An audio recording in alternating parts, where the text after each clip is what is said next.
Tengan todos una cordial bienvenida a la sesión de apertura de la Semana de la Investigación Clínica y Translacional en Puerto Rico.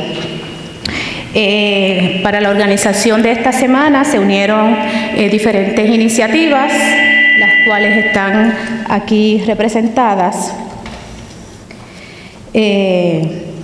Y se organizaron diferentes actividades durante toda la semana, así que esperamos que nos acompañen en cada una de ellas. Primeramente vamos a reconocer la presencia de algunas autoridades que nos visitan.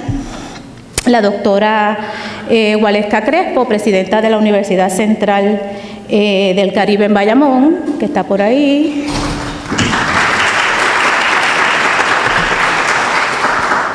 La doctora Bárbara Segarra, decana de la Escuela de Profesiones de la Salud, PI de la Maestría en Investigación Clínica y Translacional y también miembro del comité organizador de la semana.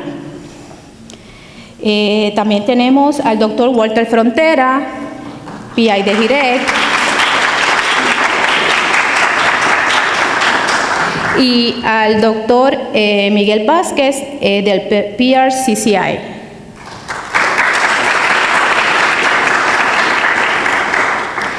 En este momento pasamos a los saludos protocolares y contamos con la presencia del doctor Segundo Rodríguez Quilicini, rector interino del Recinto de Ciencias Médicas de la Universidad de Puerto Rico.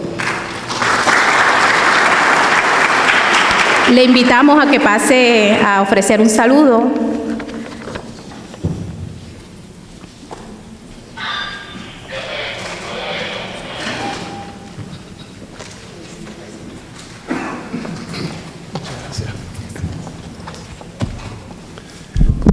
Muy buenos días a todos.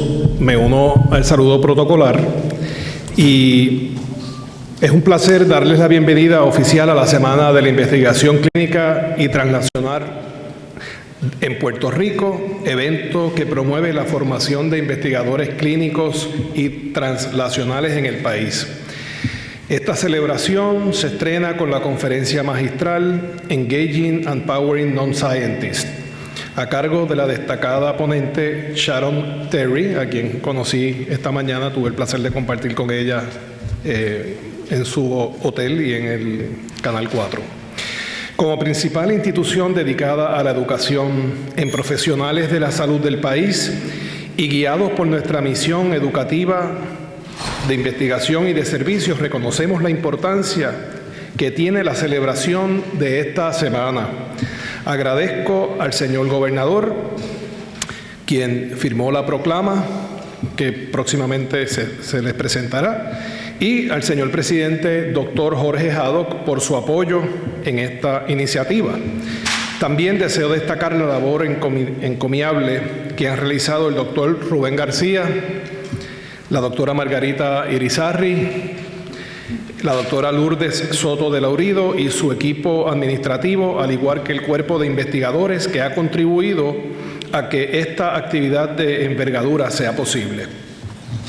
Las actividades que integran la celebración de la Semana de la Investigación Clínica y Translacional componen una robusta agenda que incluye la discusión de temas referentes a la generación de nuevos conocimientos que proveen alternativas clínicas de avanzada a los pacientes con diversas condiciones de salud. También aportan al establecimiento de puentes para el desarrollo económico del país, esto con la participación de estudiantes, profesores e investigadores de la Universidad de Puerto Rico y diversas organizaciones del país, así como investigadores de calibre mundial. Y no obstante así, cuando menciono investigadores de calibre mundial, queremos hacer énfasis con esta actividad del concepto del ciudadano investigador. El ciudadano investigador son todas las personas que no tienen el background de investigación científica, pero que pueden contribuir con la investigación, y para eso tenemos la conferencia magistral de la señora Sharon Terry más adelante. Cada una de las iniciativas que componen la celebración de la Semana de la Investigación Clínica y Transnacional, desde su marco de acción, proveen diversas plataformas para el adiestramiento y desarrollo de la futura generación de investigadores clínicos y transnacionales. Es importante destacar que este proyecto ha sido viable gracias a la unión de voluntades de principales instituciones dedicadas a la investigación del país: el Recinto de Ciencias Médicas, el proyecto Título 5 cooperativo entre el Recinto de Ciencias Médicas y la Universidad Central del Caribe, de quien tenemos a la presidenta, la doctora Waleska Crespo. Es un placer tenerla aquí, señora presidenta. El Consorcio de Puerto Rico para la Investigación Clínica y Transnacional, que aúna al Recinto de Ciencias Médicas, la Universidad Central del Caribe y a la Universidad de Ponce Health Science University, y al Puerto Rico PRCCI, o Puerto Rico Consortium for Clinical Investigation. Todos, en un esfuerzo conjunto, posicionamos a Puerto Rico en el mapa de la economía, del conocimiento y la innovación. Y hoy, en una visión conjunta con la actual administración del gobierno, oficializamos esta como la Semana de la Investigación Clínica y Transnacional en Puerto Rico. Gracias a todos y felicidades a los organizadores de este evento por este innovador evento y concepto. Y ahora es un placer presentarles a ustedes al presidente de la universidad, el doctor Jorge Haddock.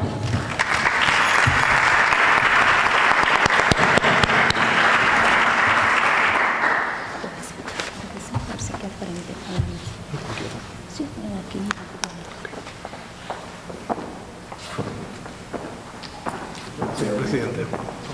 Buenos días. Buenos días a todos. Me uno al saludo protocolar y le doy la más cordial bienvenida a este evento histórico para la Universidad de Puerto Rico, Recinto de Ciencias Médicas. Es un honor formar parte de la celebración de la Semana de la Investigación Clínica y Translacional en representación de nuestra querida Universidad de Puerto Rico, institución de educación superior que lidera el ámbito de la investigación en la isla y en el Caribe. Y esto es así gracias a la excelencia y experiencia de nuestra facultad y a la calidad de nuestro estudiantado. Los miembros de la facultad, por favor, pónganse de pie, todos los que tenemos aquí presentes. Los miembros del claustro, tenemos a alguien, tenemos que tener. Vamos a dar un aplauso a nuestro claustro.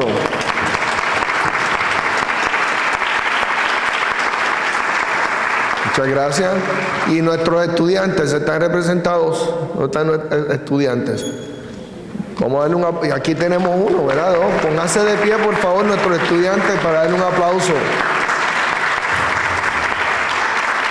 Esto es lo que hace la Universidad de Puerto Rico, ser la universidad de calidad que es hoy en día. Así que muchas gracias. Indudablemente, este evento lo dejará en manifiesto. Manifiesto. Esta plataforma nos permitirá cumplir nuestra meta de incrementar las investigaciones y sus resultados de impacto a nivel global. Además, viabiliza el que podamos compartir e intercambiar el conocimiento de los profesores y alumnos de nuestro prestigioso Recinto de Ciencias Médicas y fomentar la formación de investigadores clínicos y translacionales en la isla. Agradezco a todos los investigadores y a las instituciones que se han integrado para hacer realidad este magnífico proyecto. Continuamos trabajando para demostrar la misión y el compromiso de nuestra institución, la cual estamos fortaleciendo y transformando mediante la innovación de cara al futuro. Gracias, y que se repita esta celebración en nuestra isla que tiene tanto que ofrecer. Un aplauso nuevamente.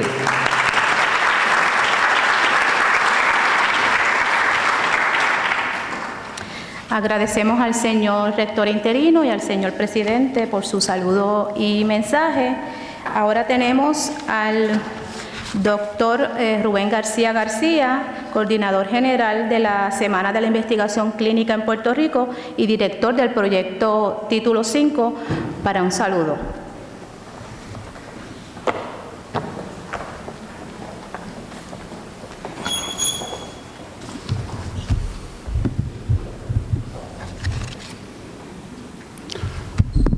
Muy buenos días a todos y a todas. Realmente estamos muy emocionados y complacidos con la presencia de cada uno de ustedes en esta hermosa mañana del mes de mayo, el mes que se celebra la educación, el mes de las flores, el mes de las madres y el mes que hemos institucionalizado la celebración de esta semana de investigación clínica y translacional en Puerto Rico. Reciban una calurosa bienvenida para esta ocasión. Esta innovadora e histórica semana, en su primera edición, mediante la proclama del señor gobernador de Puerto Rico para los próximos días del 6 al 12 de mayo. Durante estos 5 días, con la excelente colaboración de una variedad de proyectos, iniciativas e instituciones que aportan en Puerto Rico al desarrollo de la investigación clínica translacional y en la Semana de la Educación a la formación de investigadores en estas áreas a través de Puerto Rico, conectados por un slogan con Castilla la Vieja, conectando caminos de conocimiento. Y en este junte, como recientemente se reseñó en una mesa redonda el Nuevo Día, pues han participado muchas personas, muchos grupos representados en las diferentes eslogans y los diferentes artes, y quiero destacar, además de los principales que van a llevar alguna participación, comenzando con el auspicio de esta sección, el Fondo Dotal Girec, la doctora Lourdes Soto de Laurido, el doctor Walter Frontera Roura. Pues también tenemos a la maestría postdoctoral en investigación clínica translacional, la doctora Karen Martínez González y la doctora Bárbara Segarra Vázquez. Tenemos también al Puerto Rico, al Ponce Research Institute, representado por los colaboradores de la Escuela de Medicina de Ponce, al FDI Research, representado por el doctor José Francisco Rodríguez Orengo, en el caso de Ponce por el doctor Roberto Torres, y los demás que van a ser parte de esta convocatoria, pues van a estar dentro del programa, y lo queremos agradecer porque sin cada uno de estos grupos no hubiera sido posible esta actividad, y de lo más profundo de nuestro corazón y con la mayor sinceridad dentro de las perspectivas de cada cual, más que agradecidos, más que reconocidos. Y yo voy a pedir a nombre de todos los que estamos aquí un aplauso para todas estas personas, estos grupos, y para toda esta colaboración. Y quisiera terminar diciendo lo siguiente. Contextualizo y parafraseo a Ernesto Cardenal en su poema Con Martí mirando las estrellas. Pese a las catástrofes naturales, como el huracán María en nuestro archipiélago borincano, progresamos porque una parte de nuestro ser es colectiva. La investigación clínica translacional es colectiva. La cooperación es tan antigua como la vida. Cito, no conozco ningún organismo que pueda estar aislado. Preguntar por el origen de la cooperación es preguntar sobre el origen de la vida. Sean todos bienvenidos y bienvenidas.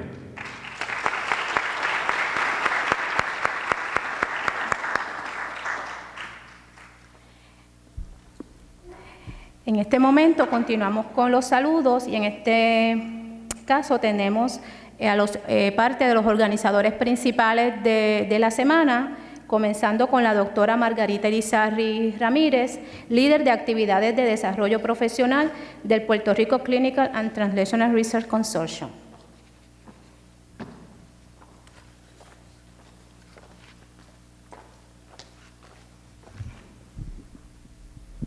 Muchas gracias, buenos días a todos, bienvenidos. Me corresponde dar el saludo a nombre del Consorcio de Puerto Rico para la Investigación Clínica y Translacional, que aquí alrededor de nuestro campus todo el mundo conoce como el PRC-TRC por sus siglas en inglés, que es un consorcio que lleva ya 8 años en funciones y que aúna los esfuerzos de investigación clínica y translacional de nuestro recinto de Ciencias Médicas, de la Universidad Central del Caribe y del Ponce Health Sciences University, que antes todos conocíamos como la Escuela de Medicina de Ponce. A nombre de los dos investigadores principales de ese proyecto, porque es un proyecto subvencionado por los Institutos Nacionales de la Salud de los Estados Unidos, la doctora Marcia Cruz y el doctor Carlos Luciano, le doy la más cordial bienvenida a esta semana. Y claro, tengo que hacer especial énfasis en las actividades del miércoles, que es el 8º Scientific Day auspiciado por nuestro consorcio. Como han mencionado anteriormente, la necesidad de la colaboración es parte integrante, ¿verdad?, de lo que conocemos como investigación clínica y translacional. Sobre todo, el traer a las comunidades, a los participantes, aquellas personas que antes, de alguna manera, pues, le dejábamos saber lo que estábamos haciendo, pero no los integrábamos desde el proceso del diseño de las investigaciones para atacar los problemas de la salud en nuestras poblaciones. Y de eso se trata esta semana. Van a tener múltiples oportunidades de ver cómo se ha ido moviendo el campo de manera tal de que ahora contemos con nuestros participantes y con nuestras comunidades desde su inicio. Así que sin más, les doy otra vez la más calurosa bienvenida y los invito a que participemos no solamente hoy, sino el resto de la semana en las diferentes actividades, todas de una gran calidad. Gracias.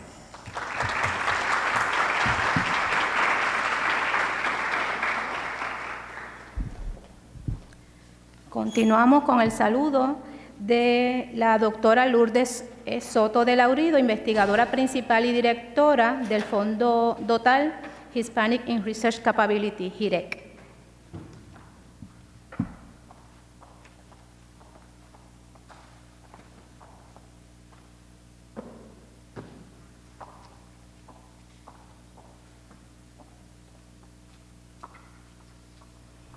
Buenos días a todos y todas.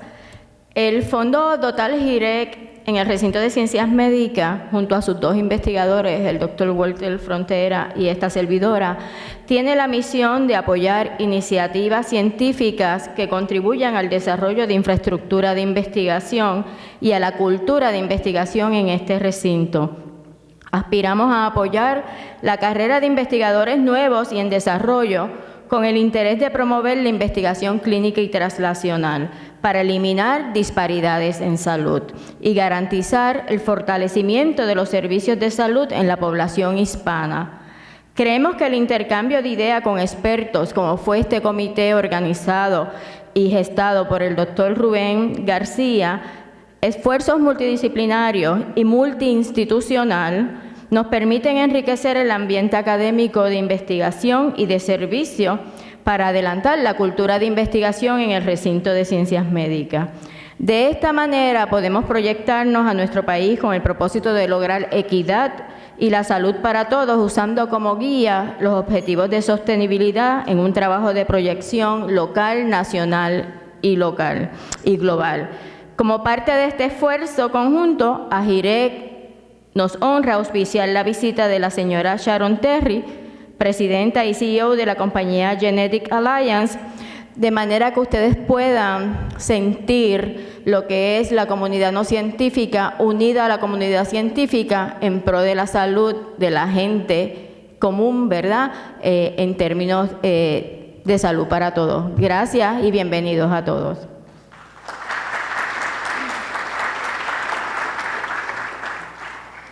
Continuamos con el saludo de la doctora Marilis Silva Boschetti, directora ejecutiva del Puerto Rico Consortium for Clinical Investigation, PRCCI.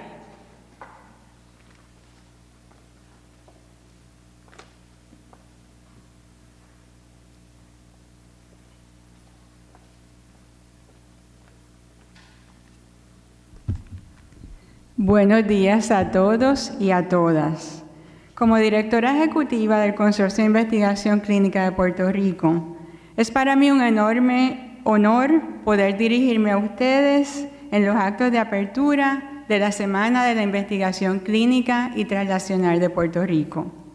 Este año, en un enlace histórico, hemos logrado reunir grupos que representan el ecosistema de la investigación clínica de nuestra isla para organizar una agenda sin precedente, la cual comienza hoy.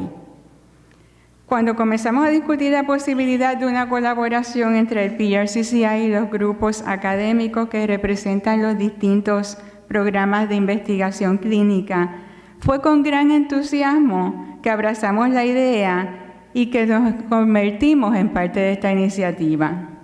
Para el PRCCI es un privilegio unirse a un grupo distinguido de líderes de instituciones académicas de clase mundial.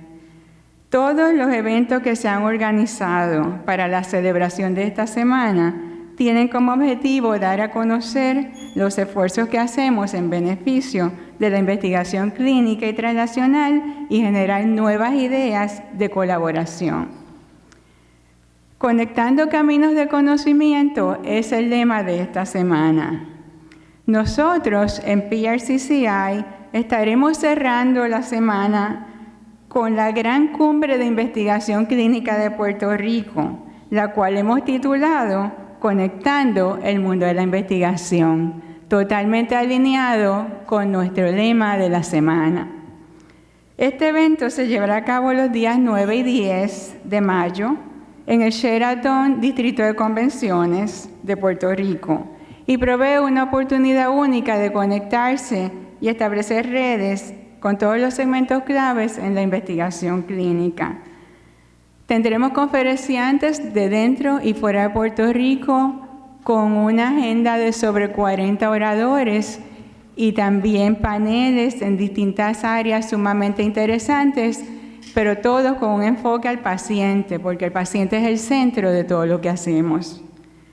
Como saben, PRCCI fue fundado y desarrollado por el Fideicomiso de Ciencia y Tecnología de Puerto Rico, cuya estrategia general es transformar a Puerto Rico en una economía basada en el conocimiento.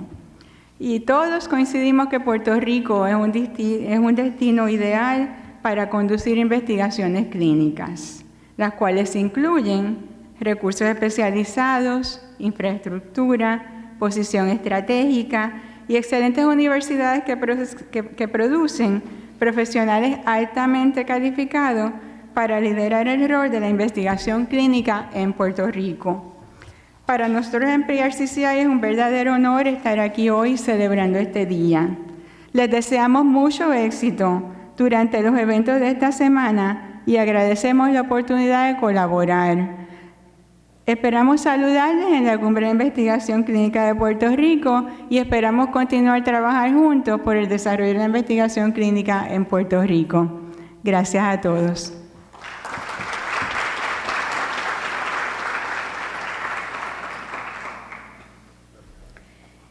Igualmente, invitamos a nuestra conferenciante invitada, Sharon Terry, para que ofrezca un breve saludo.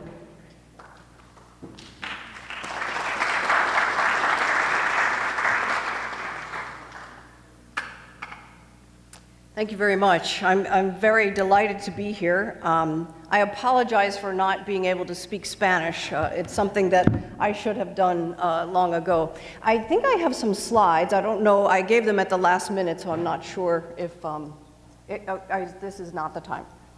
Okay, sorry, I apologize. I mostly just want to say thank you so much for having me to your beautiful island, and I'm loving all the words I'm hearing so far about collaboration, connection, patience, because I think as we bring all of this together, we will make the change we need to make on a global scale. So thank you very much.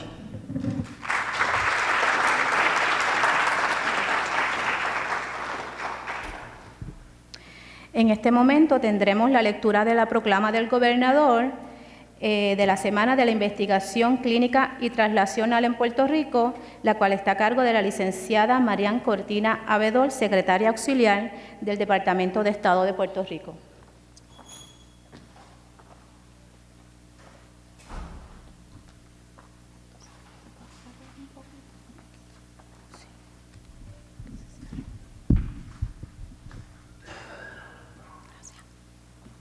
Bueno, muy buenos días.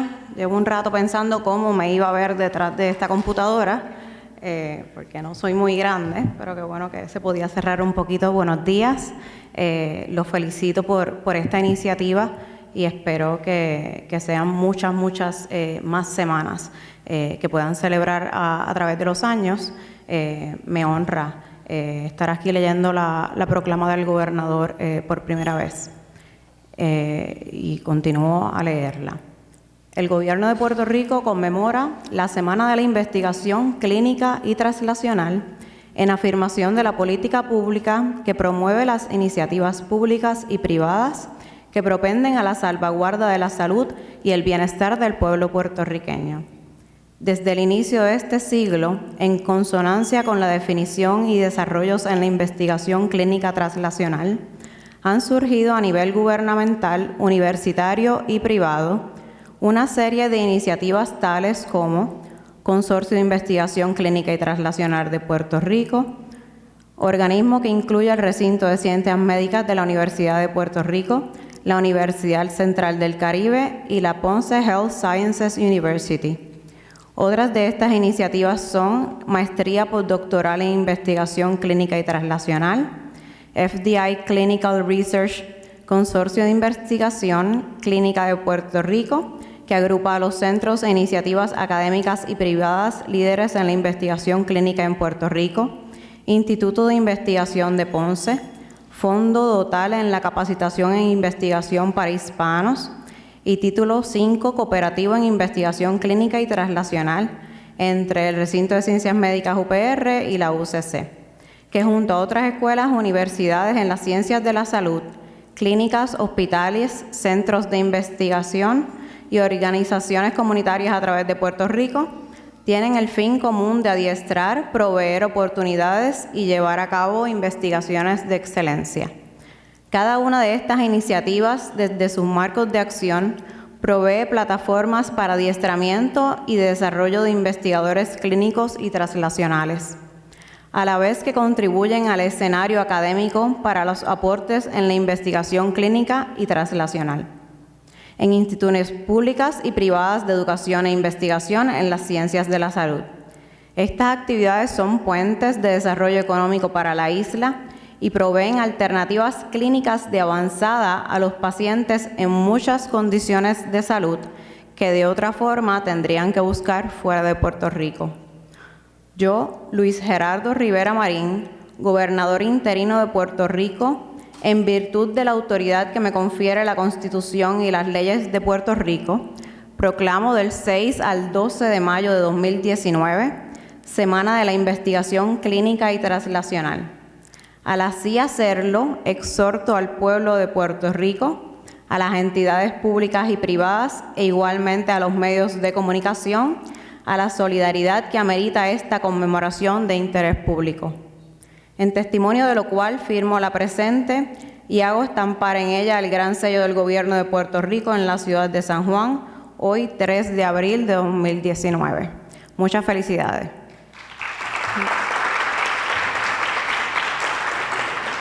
En todos los años que llevo en el gobierno, esta ha sido la proclama más larga, sin duda, que me ha tocado leer, así que enhorabuena.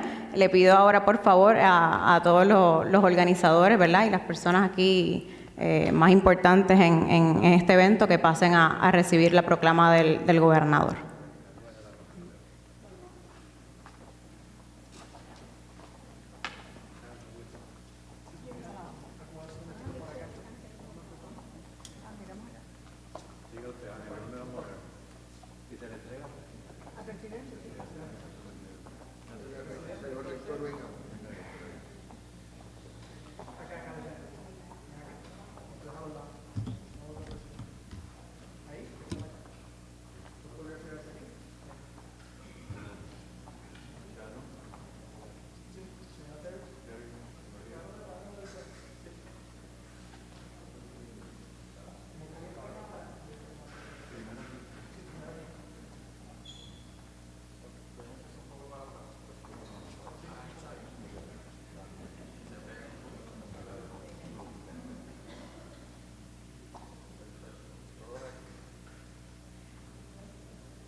En este momento invitamos a la doctora Lourdes Soto de Laurido para que tenga la presentación de la conferenciante invitada en esta mañana.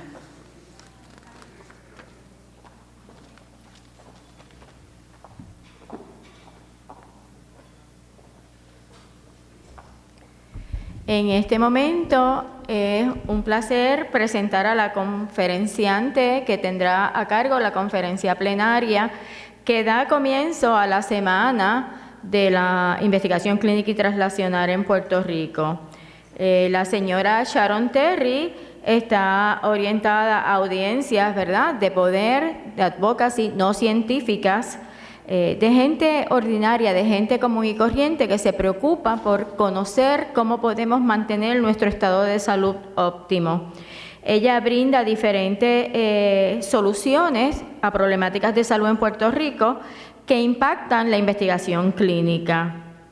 Ella nos va a hacer un relato de su historia original y personal con sus hijos y en su aseveración personal, ¿verdad?, de mayor impacto, nos dice que a ella le apasiona aliviar el dolor ajeno en la gente y atender las necesidades que tengan individuales, familiares y de la comunidad para crear sociedades, partnerships, que puedan acelerar la investigación biomédica, impactando el desarrollo de soluciones para la gente.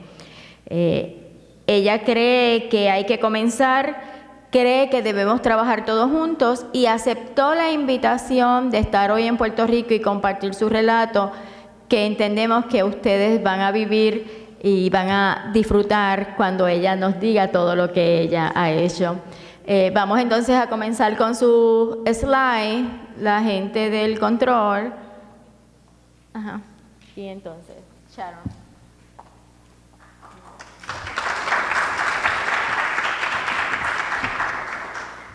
Thank you. While he works magic with this because I was late giving any slides, I'm going to just step over here.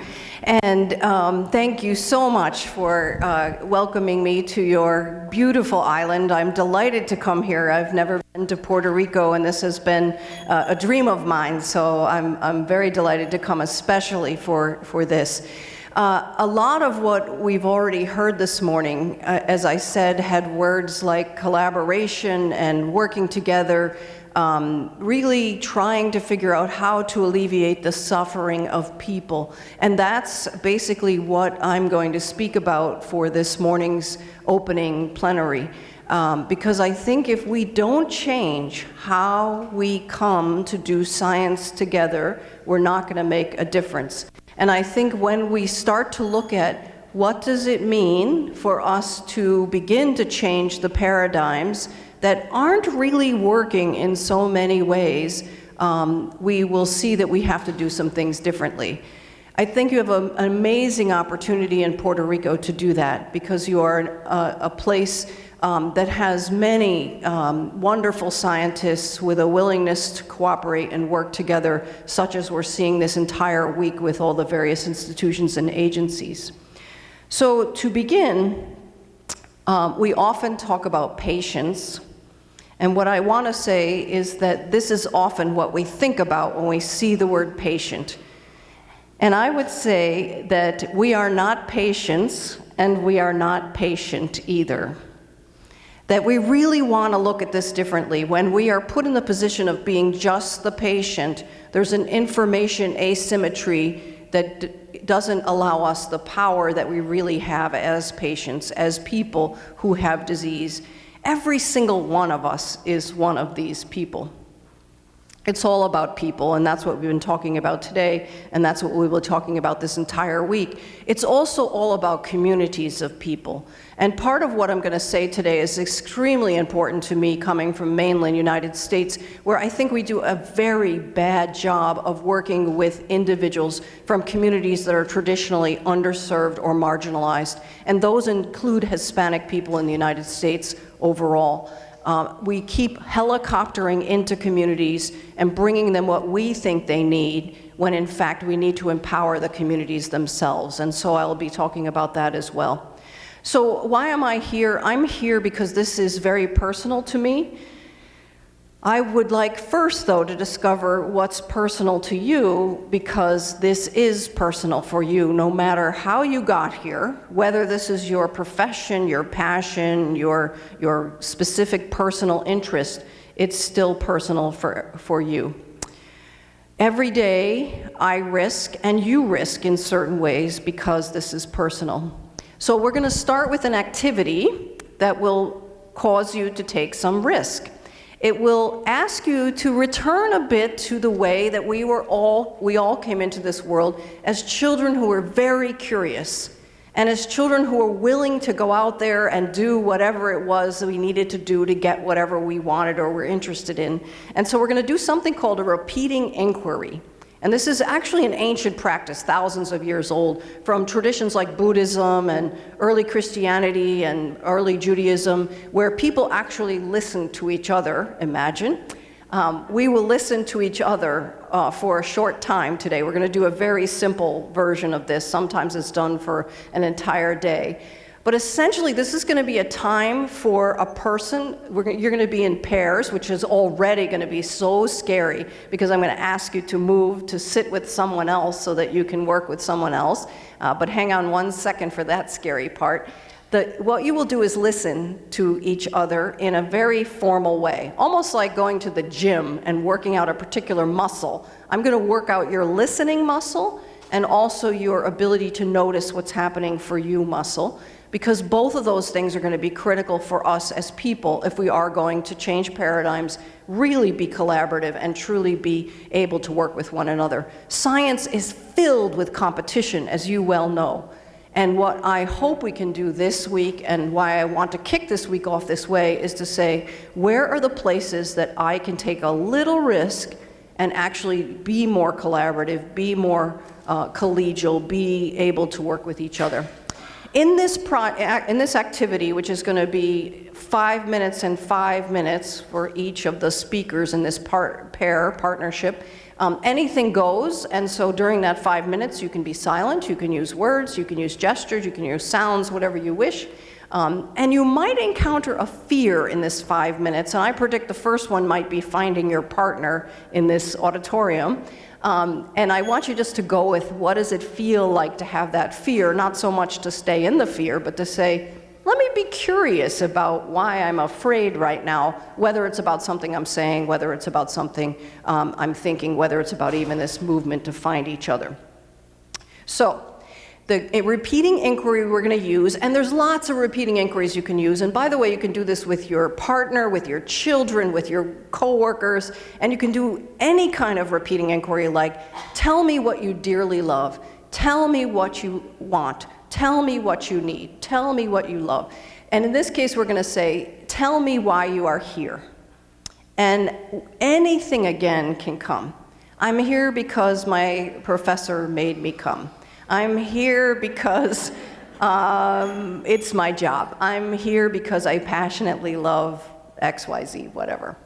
And some other ways of saying that, if tell me why you're here doesn't resonate with you, is tell me why or how you fully show up. How do you want to fully show up? And I love this one. How do you want to be here before you die? If we all thought we're going to die tomorrow, which actually lots of our patients, lots of the people that we serve are facing a risk of death or at least a risk of disability, they have to face this all the time. And so if we kind of put that in our forefront, whatever age we are, 18 or 90, I think that helps us to focus. And so how we're going to do this is there will be a listener in your pair, And your listener will ask this question with no special emphasis. So, tell me why you're here. And the listener is also going to offer the speaker a lot of presence without interfering. And by that I mean, a lot of times in life when we're listening, we're not really listening. So if Lourdes is telling me something and I'm going, yeah, no. I'm intervening in her space so that she doesn't have the space to really share whatever it is she wants to share. So as a listener, I'm not going to be stone-faced robot, but I'm going to be listening and not interfering with my impression or my interpretation or my acknowledgement or judgment or acceptance of what she's saying. So I'll be present, but I won't be interfering. As the speaker, in response to the question, tell me why you're here, whatever comes. I had nowhere else to go today. Whatever comes, this is where I want to be. And then after you speak either a long or short time, your listener's going to say, thank you. And again ask, tell me why you're here. Again, same question, no special emphasis. Essentially dropping a stone in your puddle, your pond, and letting the ripples come out. And letting you come up with whatever is there, giving you time and space. The listener will say thank you and then ask the question again. So it's very simple. There's no right or wrong way to do this. But right now I'm going to ask you each to find a pair or run out of the auditorium before you have to do the exercise. So find somebody else so that you have someone to be in a partnership with.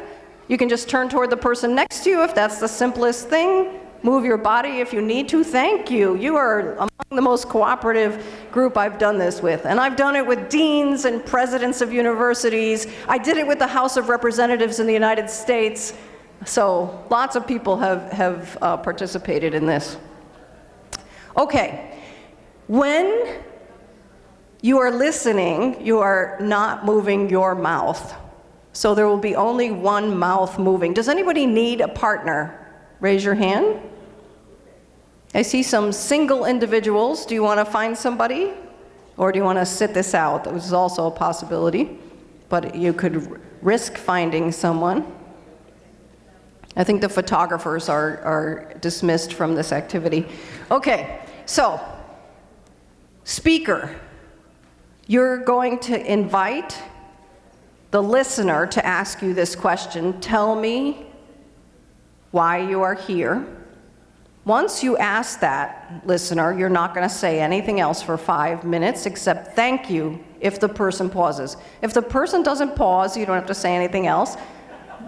But if they pause, then say thank you and ask the question again. Dropping that pebble in often gets a different reaction from the first time. Is that clear? Are there any questions? 5 minutes, and I'll time you, so I'll tell you that time is up. Again, speaker, you can be silent, you can speak, you can make a gesture, you can make a noise, whatever you want. Don't worry about the noise in the auditorium, it'll be fairly noisy and no one's listening to anyone else, so that's really fine. But take your time and notice what happens to you as you start to answer this question on a deeper and deeper level. Okay, so the person listening, now invite the speaker, tell me why you're here.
You're about halfway through, so just take a pause, take a breath with each other.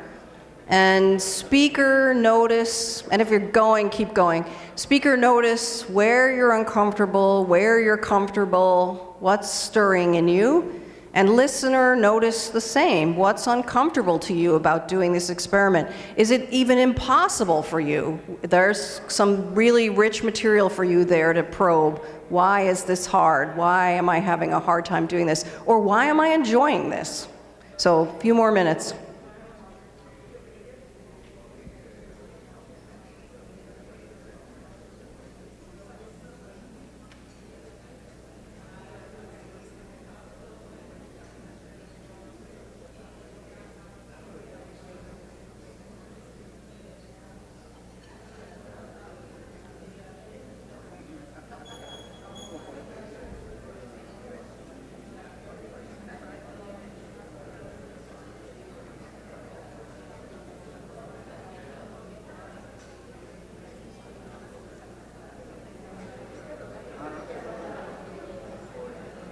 Okay, and first person finding a landing point, so finishing the sentence you're on.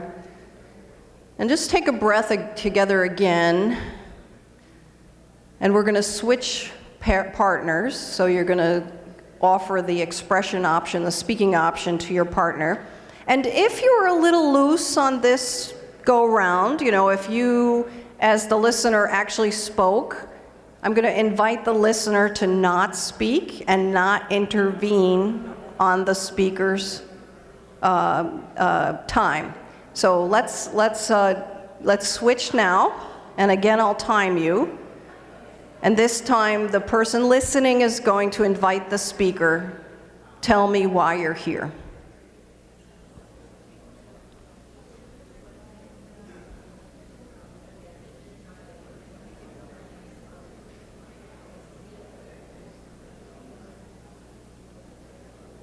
Listener, no questions to the speaker, no responses to the speaker.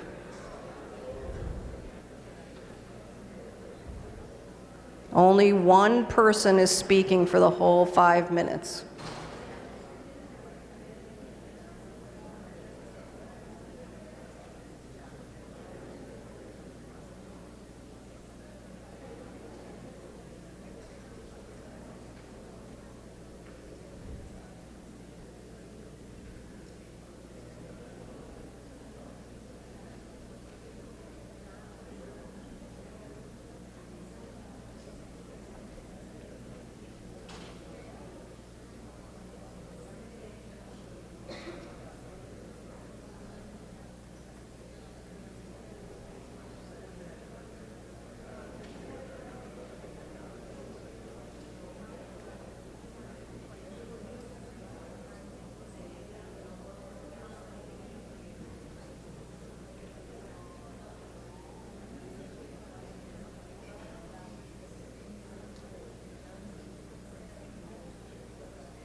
Okay, and second speaker, find a landing point.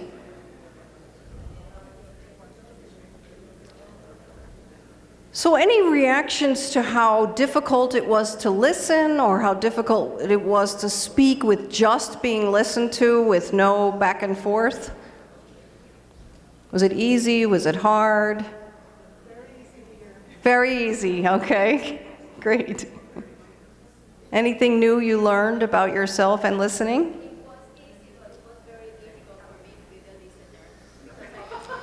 Okay, Lourdes says it was easy, but also difficult to be the listener because she just wanted to talk. Yeah. Some other people are nodding that was true. Yeah. Anything else?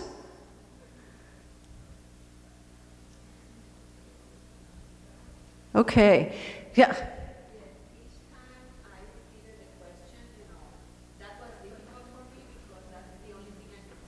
Mm-hmm.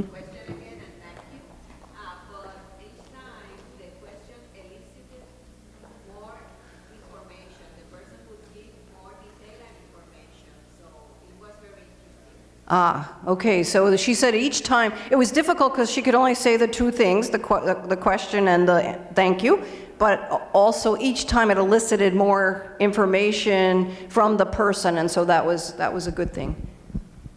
So a really good exercise for each of us to understand how much we're able to listen, and how much we actually interfere probably with something someone's trying to tell us, how much we're steering it. And I've seen this a lot in medicine, both on being the patient side, but also being with people who are working with patients, that we often don't quite listen fully, because we've heard our 1,000th breast cancer patient or our 100th colorectal cancer person or our autism person tell us the same story relatively or so.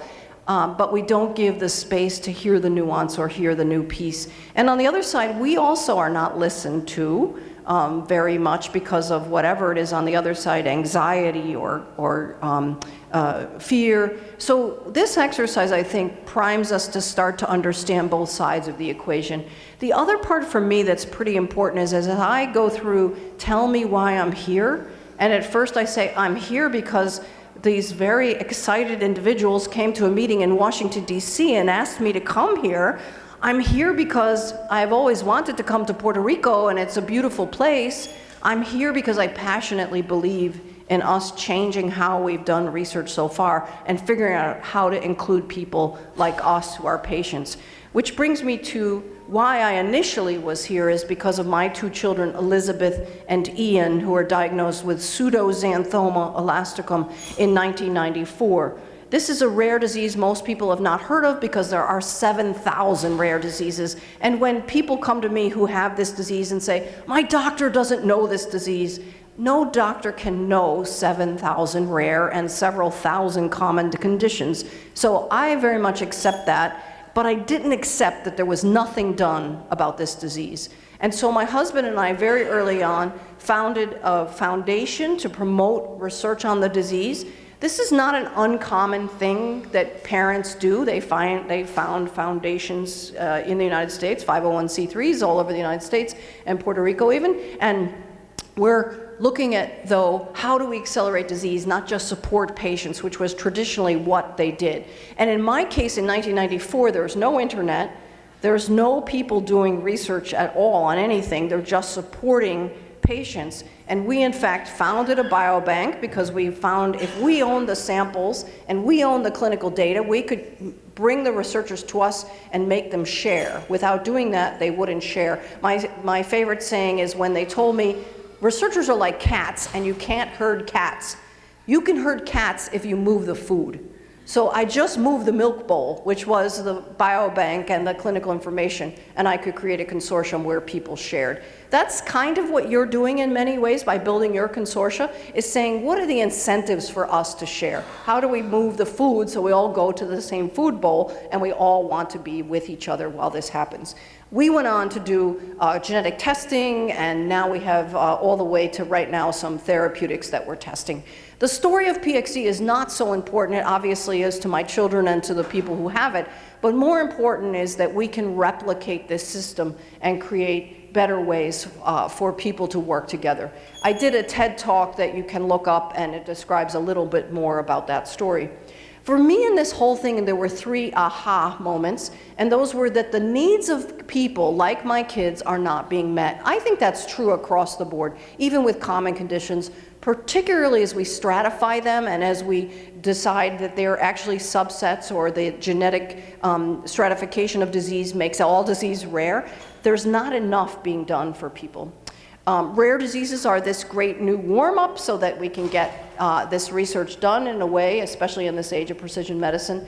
And we won't meet people's needs until we engage all stakeholders. My analogy often is that if we were car makers, we wouldn't make cars and then show them to people. We would first ask people, how many cup holders do you want? What colors do you like? What kind of car do you want? How do you want this particular part of the engineering done?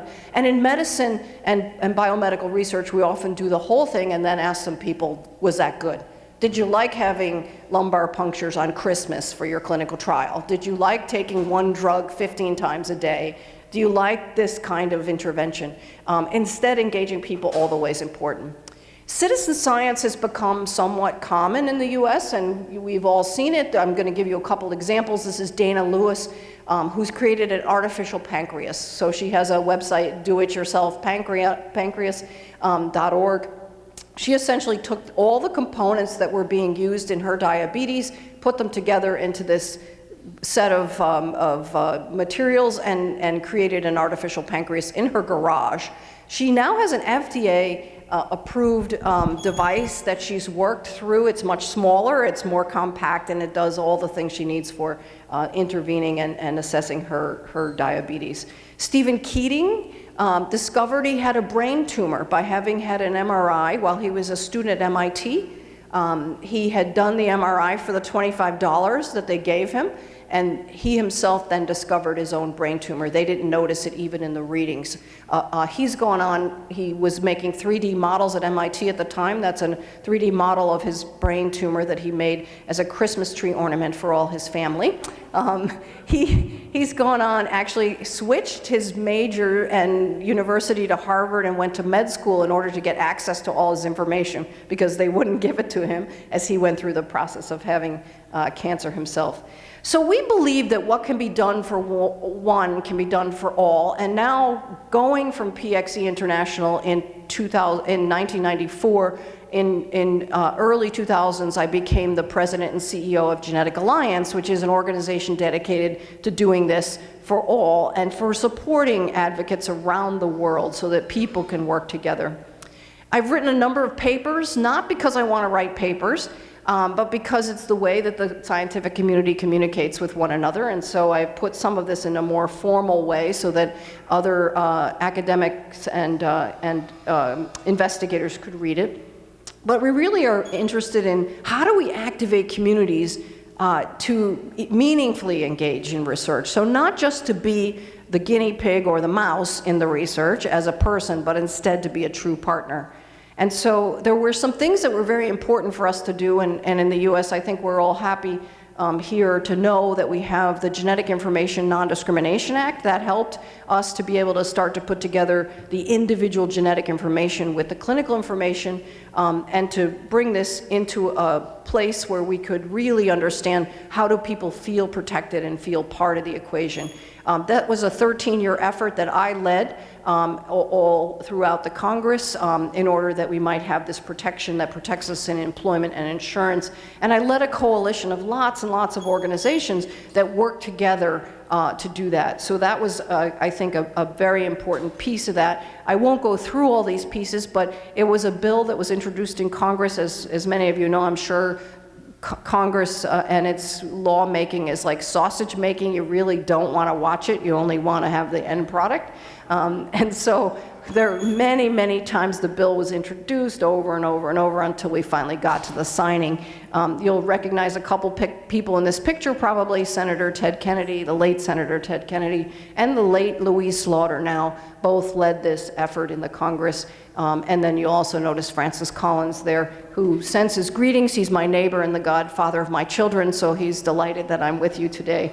President Bush signed this into law in 2008.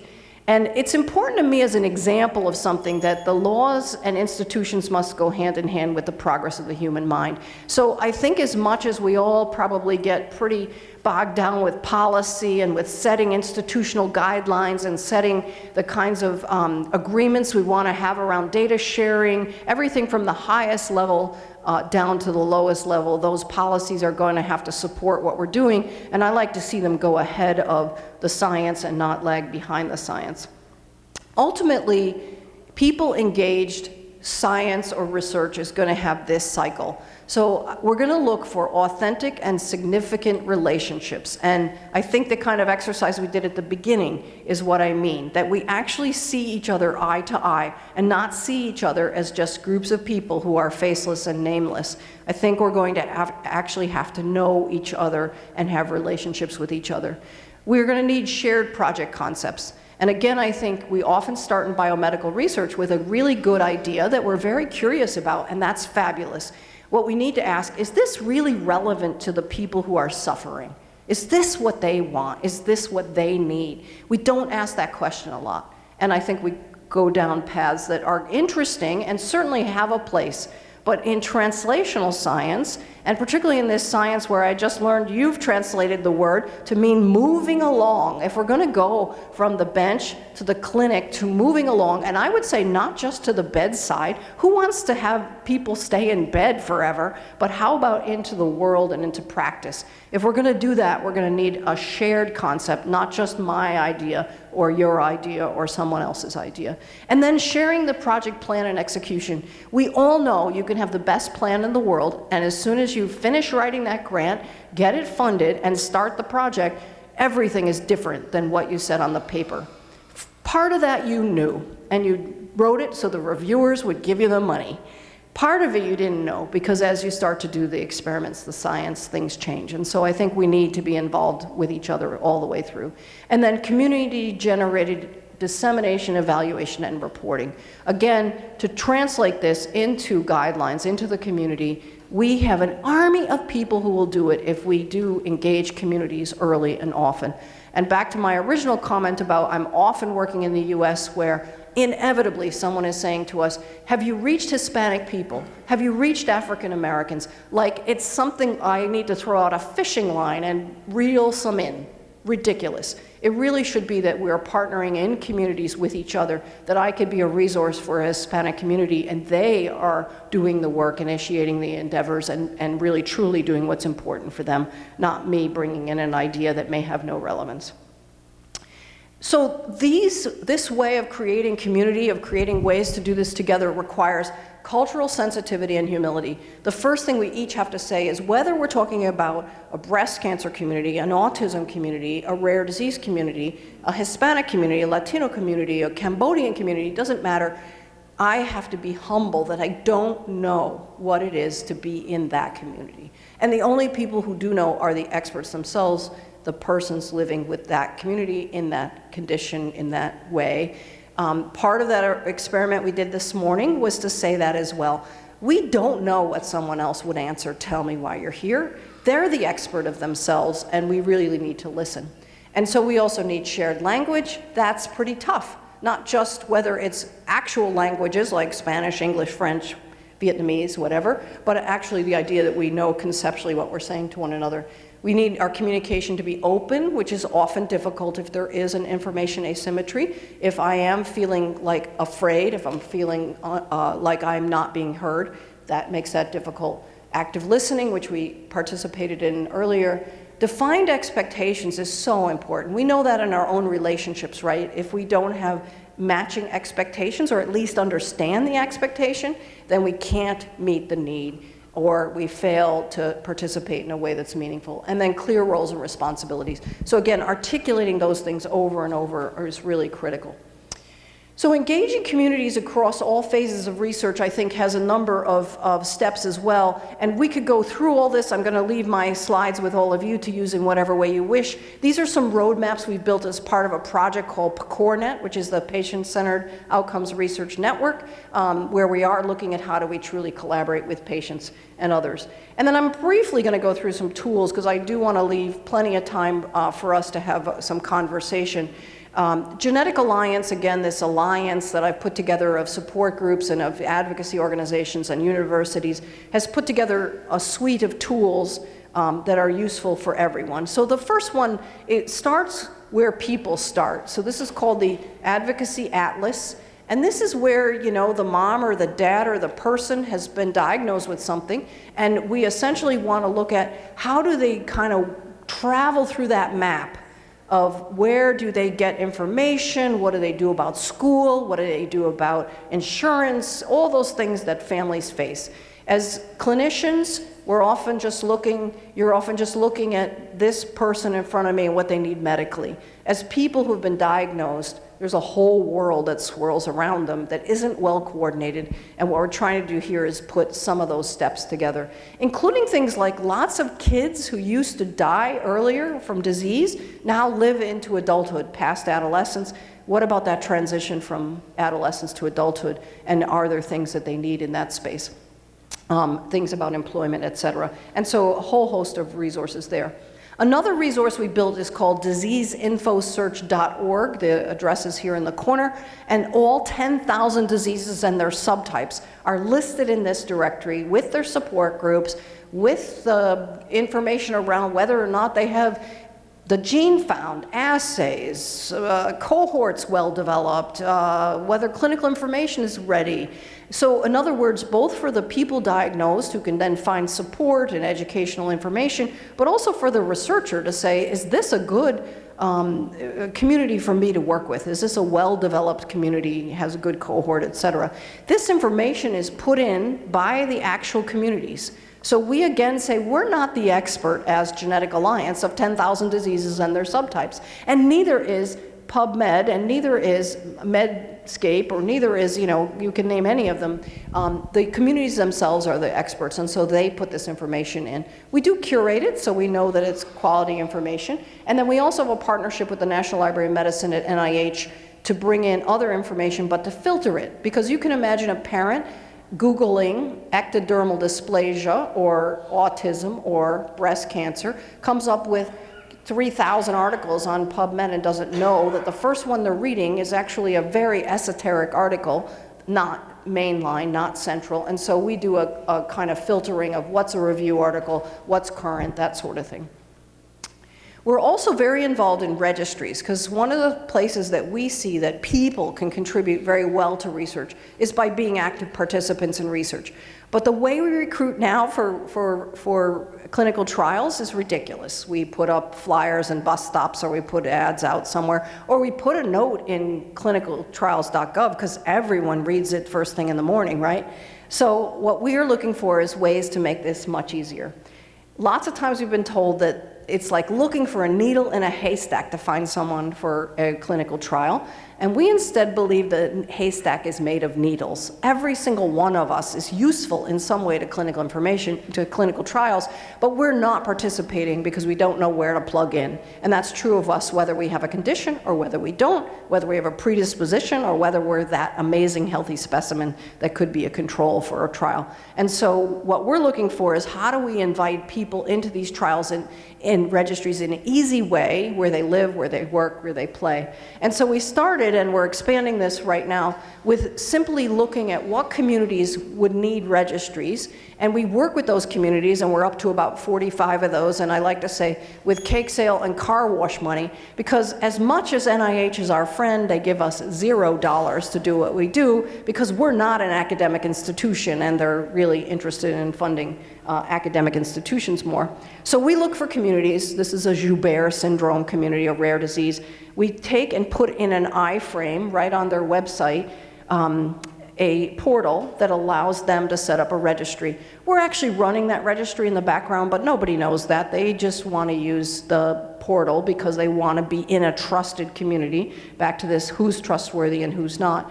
And essentially what individuals do is they put in their contact information. They put in a privacy directive that says, I do want the University of Puerto Rico to use my information. I do want XYZ company to use my information. I don't want another organization to use my information.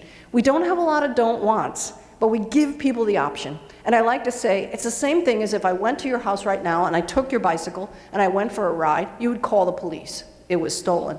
If I asked you, can I use your bicycle this afternoon to see this beautiful island? You would say, please take my bicycle as long as you want. It was simply asking you that was important, my not just taking. And so that's what we're doing here. And then they put their own health data into another database. There, therefore, is 3 databases. So when the data seeker comes along and asks, can I have this health data? The health data database pings the privacy database, which then says, yes, you can have it, or no, you can't, more often than not, yes. And the data seeker can have that information. If the data seeker says, I really like this information, I want to recruit this person for a clinical trial, or I want to ask some more questions, then the same thing happens. They ask for the contact information, the privacy directive tells them whether or not they can have it, and so the individual holds the control.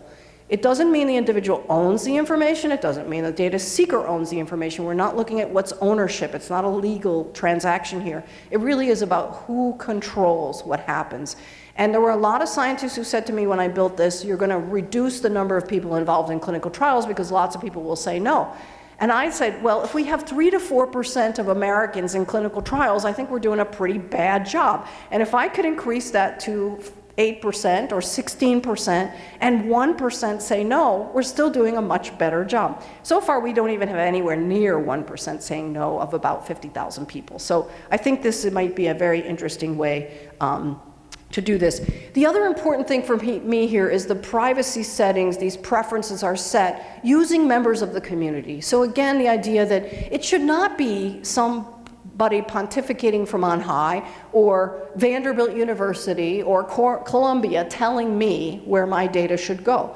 It should be someone in my community giving me advice, and in this case, 3 people from the Joubert syndrome community giving advice. We've done this with breast cancer, we've done it with autism, we've done it with a whole host of different communities. And those people who live in that community are the ones who are able to give that advice the best. And each individual takes a custom survey. The custom survey gives them right away information back. In this case, a very simple question, but in many cases, a more complex one. I wake up 5 times a night, yes or no? Yes, a lot of people are waking up. I now know that I have people who are in this boat that I'm in, or I don't, and I'm unique in this situation. So people like this gamified response right away that allows them to feel like they're being a part of the actual research. And then another tool that we've created is Genetic Alliance Registry and Biobank, so allowing communities to bank samples. We're giving all that information up so that people can bring information samples in and have a place to put them. We've given them a whole boot camp to allow them to learn how to do that. We also have a project with the University of California, San Francisco, that allows individuals to decide how to prioritize research. So another way that you could invite your participants in research is to say, here's 5 projects we're considering. Which of these are interesting to you? Which do you value? Which would you prioritize?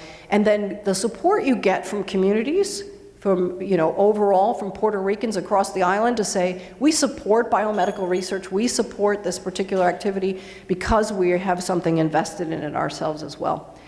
And then we have a whole host of other tools, again, we'll make these slides available in whatever way you wish, that allow individuals to be empowered to participate in research as community members and to work with researchers hand in hand.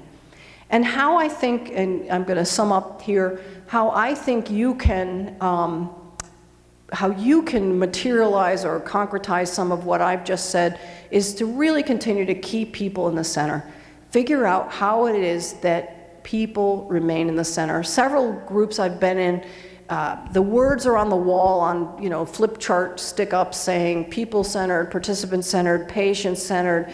But when I listen in that room, I'm hearing a lot of researcher-centered or institution-centered or cover-my-butt-centered language in that room.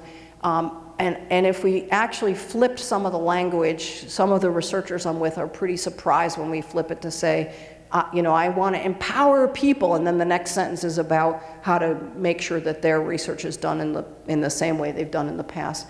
Do not lose sight of what matters. And the exercise this morning I did, I hope, dropped you into some of the place in you about what matters. Like, why am I really here? And if I don't want to be here, then I shouldn't be here, and that's fine. Not everyone is built and wants to go on in these fields. But if I'm here for something that really matters, how do I stick with that? And then risk as much as those who suffer risk. This is a really important one for me. What I like to pay attention is when I'm around the table and we're making decisions on an institutional level, where is it I start to push back? I start to talk over other people. I start to make sure my point is being heard. I start to force my perspective and decision because of something I don't like. I'm going to lose something here. I'm going to lose prestige. I'm going to lose clout. I'm going to lose the ability to get the next paper, the next grant, whatever it is. And I like to pay attention to that place. And I might make the same decision and talk over this people again, but I might also pause and I might say, if I actually took this other person's perspective, or if I did this risky thing that, could get us maybe not to the same place we would have been before, is that going to be worth it so that I can actually move forward the way that I want to? How do I find my own engine to move the ball? I think if we continue to do biomedical research the way we have today, the way we have for the last 10 years, 20 years, we're going to still have the same result, which is very, very slow science. And science needs time. We want it to be evidence-based, absolutely, but I think there's a lot of places where there's a lot of solutions that could happen if we shared data more, if we collaborated more, if we listened to people more. And I don't think that's so hard, but I do think it's different, and the incentives are not there to do it. You guys this week can create incentives to create those kinds of collaborations that will really move the needle and make a difference. And you could be global leaders, particularly as this nation starts to become more diverse, more interested in communities, I hope, in an authentic way. You really could lead the way. I'm often asked, how are my kids today? Where are my kids today? I did a TV spot this morning on WAPA, and they asked this question. And so my children, Elizabeth and her wife, Erin, are pictured on the left. They're here with me in Puerto Rico. They're out at the beach, I'm sure. They both finished their master's degrees work and graduate next Friday from George Washington in DC, and so they were so happy when I was coming here. They said, we'll sleep on your floor if we have to because we're going to go to Puerto Rico. So they're here, and they're both, Elizabeth is just finished an MBA, and her wife has just finished a master's in molecular forensic biology. And on the right-hand side, my son Ian, his wife Michelle, and their daughter Maya, who is almost 18 months now. Ian is a webmaster. Both kids are progressing in the disease. Both kids, probably they were 10 and 12 years old. We were at dinner with Francis Collins and his wife, because again, as I said, they're our neighbors and parents of our children. And Francis and Diane and my husband and I were just lamenting, we're not getting it done. We're not moving fast enough. This is not working the way it needs to. And they just stopped us and said, stop. And the both of them said, when you learn to live with disease rather than to fight disease, then you will make progress. And we believe that you need to overcome this fighting and really understand what does it mean for us to live with disease and what does it mean for others. That was a lot. We sat there crying, as you can imagine, to hear from these young people. And so they have always said that they're really blessed to know disease the way they do, that they've had lots of friends die at early ages. They've had lots of friends go on with disabilities, et cetera, and they know that both of them could wind up being legally blind in another 5 to 10 years. They both have skin manifestations of the disease. They both have cardiovascular manifestations. And they believe that none of us is this pristine being that doesn't have something, and that they appreciate that they see the world in a different way. So I appreciate the gift that they have been, and I will, in the words of my 18-month-old, say, let's go. Thank you.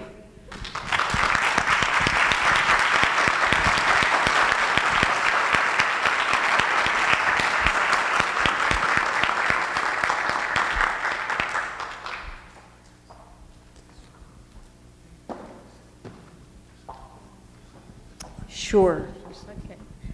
Thank you, Sharon, for your presentation. Gracias, porque están traduciendo. Gracias, Sharon, por tu presentación.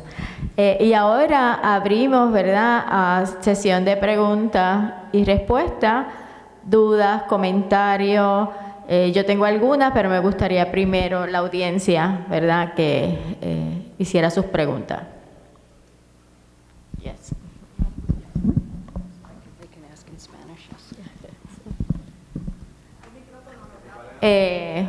Doctor Juan Carlos. Jorge. Hi, thank you. With regard to rare disorders and surveillance systems, there has been recent discussions on the fact that most surveillance systems in the United States do not ask for parental consent to get the information when they're doing genetic screening. And that has raised issues about public health value versus clinical value versus parental value. And to me, that question also makes reference to human rights with regard to health information. I am very impressed with your work, that you have been able to go around that issue of giving the opportunity to people to provide information and also decide with whom to share with that information. So my specific question would be, has issues on human rights come to the table when discussing these paradigms and these different ways of doing things? Great question. Yes, I've been involved in a project that the International Rare Disease Research Consortium has put together, because I'm one of the founders of that group. And we did look at the Declaration on Human Rights as a basis for saying that we do have the right to decide how our information will be used. And we already see a sea change, obviously, in Europe with the GDPR, which everybody's experienced, even just in a box that comes up on a website that says you have to know that we're using cookies, you have to know that we're retaining your information, and once a year we have to ask you, do you want us to erase all your information? So the tough part of this conversation for me is, yes, it's a human right, and yes, we want to further biomedical research, which in some sense, the public health departments and essentially the whole, for example, newborn screening system has made decisions for us. They've made decisions that as people in the United States, we're all going to be screened at birth in the 50 states and all the territories for up to 50, 65 newborn screening diseases. As we move into an age that's going to start to use whole genome sequencing in the newborn period, we're going to start to see the rubber hit the road more, and the right of parents to know or not know and share and not share is going to become very important. So the answer to your question is, this definitely comes into play. We are trying to balance, when is it that we as a nation need to know something for public health surveillance, whether it's infectious disease or some of the newborn period diseases, versus when should I have as a right to decide yes or no. We also have a very good example in vaccines, unfortunately, and that is the anti-vaxxers have done their campaigns and said, you know, there are reasons why you can refuse vaccination, and now we have measles and tuberculosis and things that were eradicated reappearing. So what we're trying to do is balance a lot of that with education. So to say being in a registry is really important, and it's why we have those community members saying, everybody say yes to sharing, and you have the right to say no. But as long as you say yes, we're going to get farther.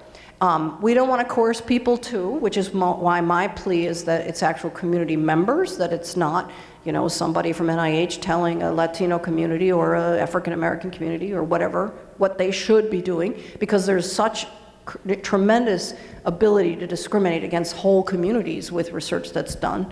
I think we have to be careful of that. And I think we also have to see, how is it in my best interest as a community to do this research, and then to control what the dissemination and the guidelines that are created from it. And again, I'm not advocating for saying if we discover an association, I'm French Canadian, so I'm going to use that, between French Canadians and obesity or laziness or stupidity, whatever. I'm not saying we should suppress that, but I'm saying that if I'm in a community that's being researched, I should have something to say about how we're interpreting the research. So super complex, but thank you for the question.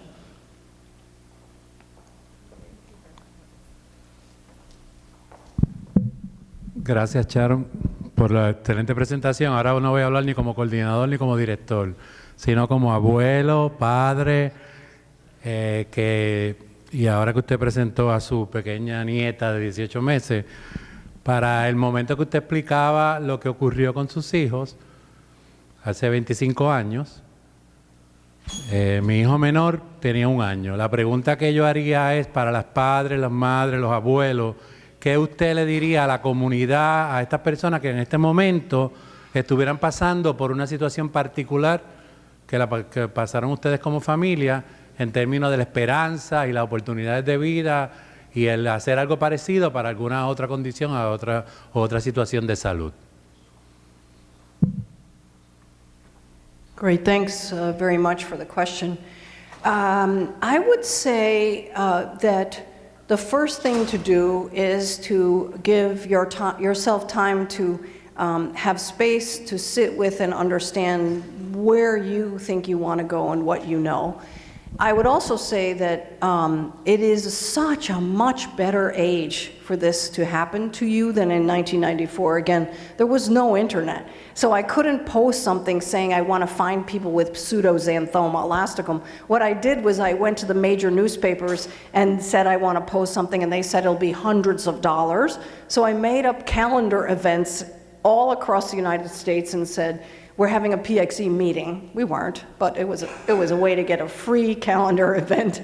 So that was much, much harder. And I think now there's all these resources for you, the new family, newly diagnosed, to look at. And I also want to invite new families who are facing what we faced to take advantage of the support groups that exist, and if none exists, then to be able to go and found one, and go to our website, go to the places that would support founding a support group. And then the most important thing here in Puerto Rico, I would say, is this consortium, all these institutions getting together, are providing an incredible opportunity for people to be involved.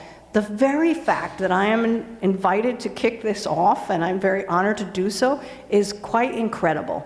I'm always last in every symposium, every conference that I'm in. And so for me to be here first means that these organizers, these institutions are very serious. You all are very serious about putting the people at the center. And so come here, come to these institutions, these agencies, and say, I'm ready to participate either specifically on my condition or more broadly on behalf of people who suffer.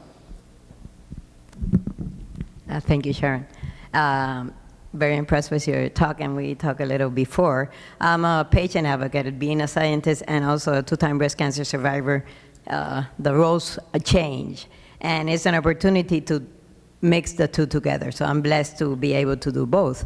But I think having our voice, not only here, for example, I'm a patient advocate for SWAG and other organization in the state, and just by sitting at the table, I make them think in Spanish. And they never did. It's the first, they had 30 advocates, and they have had it 30 years, I think, now, and it's the first time they have a Latina in it, and now they're thinking to include. And I'm frustrated on how, especially because here we're a community, we're Hispanic and we're all Hispanic, so we could include each other. But in the States, Hispanic don't take an active role. So what can you recommend, and I will ask you to please make it purposely in your venues and the things that you do to include people, because once, what we have seen with Hispanic, they're very committed people. They say they don't participate in clinical trials. Our experience here in Puerto Rico, once they get there, they're very committed and they're continuing through. But they don't give people the opportunity. So I think, I'm like only the voice of one here, and Susan G. Coleman also. I'm the first Hispanic to be on the steering committee. I keep fighting that they have to give funding for minority institutions. But I think we have to have more lonely voices around, and then we'll make, so what would you recommend, and to please include them purposely? Yeah, thanks very much for the question. It's very concerning to me that all the projects I'm in, the exact same thing is happening. We have a token. It used to be that we had one token consumer, someone like me at the table, a token patient. So I know what that feels like from that point of view. What I am really dismayed at is we still have one Latina at the table, one African American at the table, and we say, oh, we're a diverse committee. And instead, I often stand up in these committees, like even the PCORNet Patient Centered Outcomes Research Institute and say, look at this room, it's all white, it's almost all men. We are missing more than half of America. So my desire for a solution is that we give opportunities to the universities that are historically working with marginalized communities of whatever race or ethnicity, that we stop trying to send old white men and old white women into the communities to say, why aren't you participating?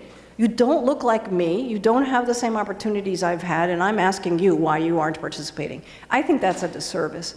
So I think, and I keep saying this to the director of NIH, to all the institute directors, that funding more institutions that would then allow more investigators to be Hispanic, African American, Asian, whatever we need to be a more diverse nation, and we are the diverse nation we are. The other piece for people who would like to be involved is I think we also need to give way more opportunities. So the big organizations, mine, Susan G. Komen, Susan Love's Army, you know, I could go on and on, whichever disease area you want me to go on in, should be in fact making sure that people have opportunities to get to their conferences. They can't even get to the conference because they don't have the same means as an upper middle-class white woman or white man. So I think we have to systematically change in that regard.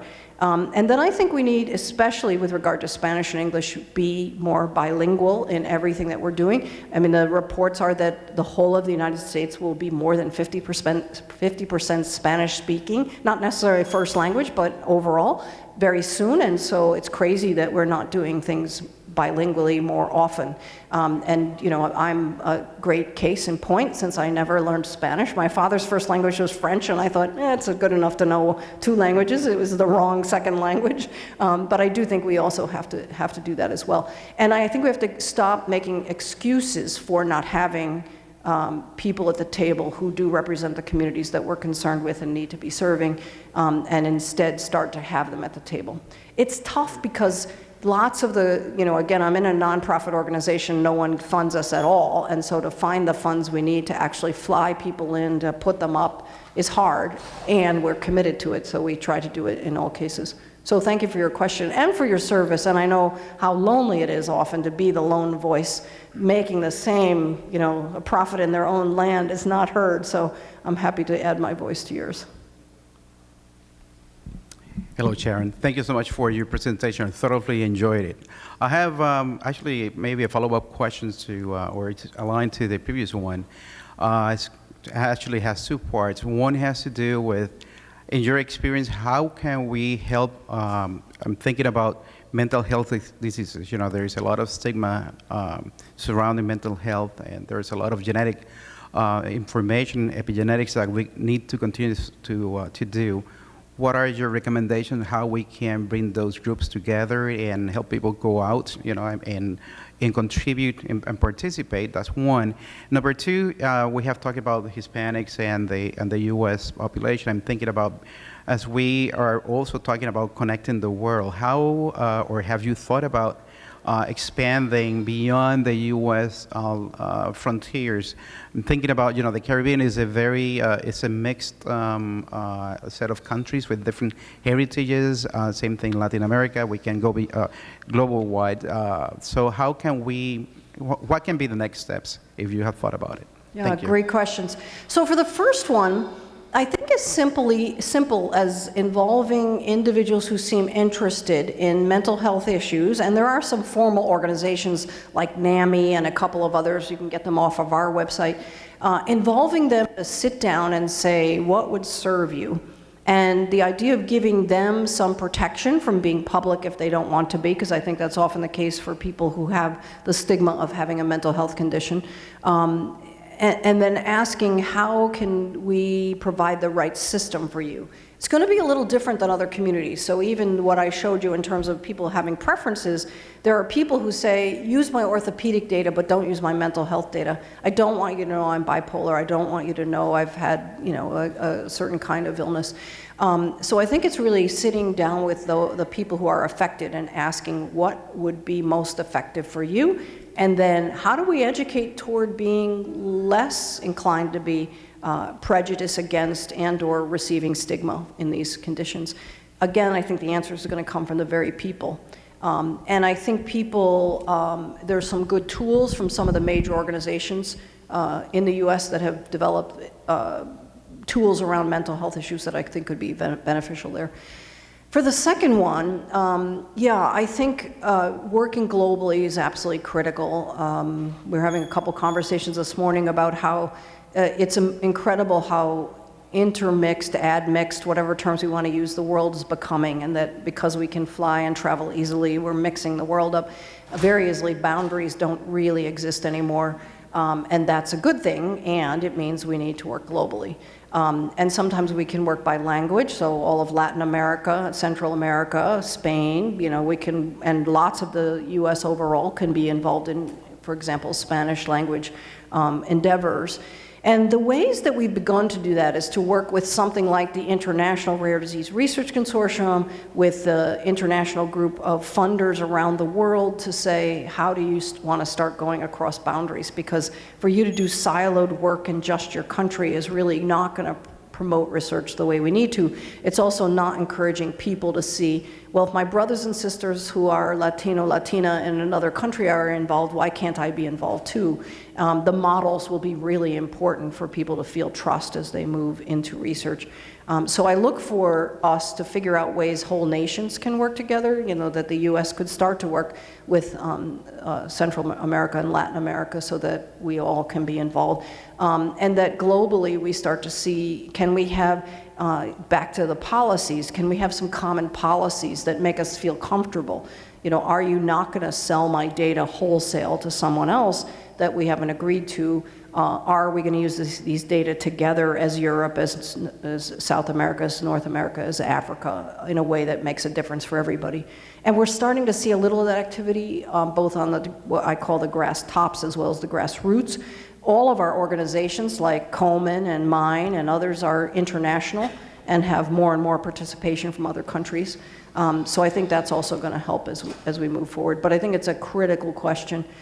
It also strikes me, and this is sort of in relation to a lot of questions that have been asked, that even an organization like mine doesn't do a good job in a sense of saying, if we really do want to understand what Hispanics, especially Puerto Ricans in the United States, need to do and know and work, why haven't I reached out to the University of Puerto Rico? Why haven't I reached out to the agencies here? You know, in part because I just didn't know, but also because I wasn't thinking outside the box as much as I need to. And back to my original work with you all here, like, was it something I was afraid of? Was it some place I wasn't curious enough? Why haven't I gone to the well, so to speak, in order to have individuals who are prepared and ready to do this work? So I think we each need to think about, where am I stuck a little? Where do I need to think bigger? Where do I need to risk a little more? ¿Alguna otra pregunta? I have the last one for you. How do you make the scientific community to listen to your requests and be so successful? I love that question. In my early work with the scientific community, even at NIH, they would say to me, this is like 1995, 96, you can carry my briefcase and come in the room, but you can't sit at the table. And I think I have done one thing very well, and almost too well now, and that is I walked in the rooms learning to behave like the people in the rooms. And so in other words, I learned to sit at the table and not be that screaming, crying, angry mom that I could have been, but instead to listen, to be calm, to speak their language, to write those papers that I have no interest in writing, but I need to write. To really, there's a movie, I don't know if you've seen it, called Finding Nemo. It's a Disney movie. And there's a little fish in it, and Dory, and she learns to speak whale. Well, I learned to speak whale. And now I'm lately saying I need to go back to speaking plain old fish, because I really want to be heard as who I am, a mom, and not pretending to be a scientist. I don't mean I did any scamming anybody. I always said I don't have any degree. I have a master's in religious studies. But I think the way that I got to be respected or heard is by being reasonable, by speaking the same language, you know, back to that shared language, and doing it all on behalf and for the researchers, not expecting that they would understand me. And now, all these years later, with the clout or respect I have, I want to ask researchers, can you let me come to the table as myself, speaking mom, and being able to talk about the things I'm passionate about? And I found researchers very receptive to that. So I think initially I didn't threaten them, and now I think I'm not threatening because they see that I will give and take as much as they will give and take. Yeah. ¿Algún otro comentario? O le paso el micrófono a Lisbeth. Gracias, Sharon. Thank you. It was great. And we can move. We can move now. Gracias.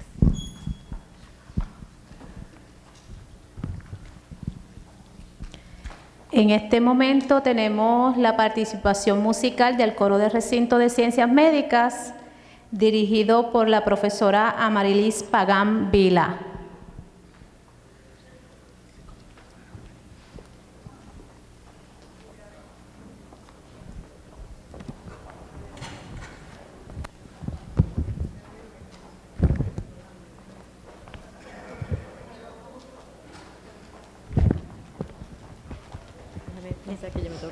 Sí, yo también.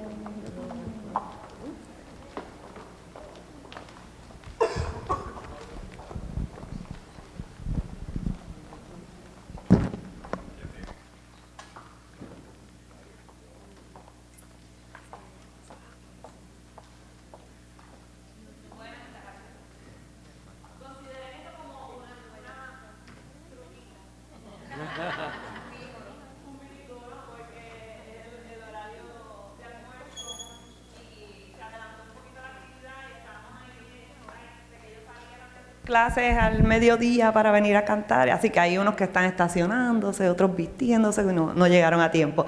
Hola. Así que nada, vamos a interpretar para ustedes la danza Verde Luz y cerraremos con el himno institucional. Gracias.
Agradecemos al coro por su excelente participación y para concluir, le agradecemos nuevamente la presencia de cada uno de ustedes y los invitamos a que nos acompañen mañana en el Simposio Anual de Título 5, tempranito, aquí mismo, y el miércoles en el Scientific Day del PRC-TRC, aquí mismo también tempranito. Jueves y viernes estaremos en el Sheraton, Distrito de Convenciones, en la cumbre del PRCCI. Gracias, que tengan buen día.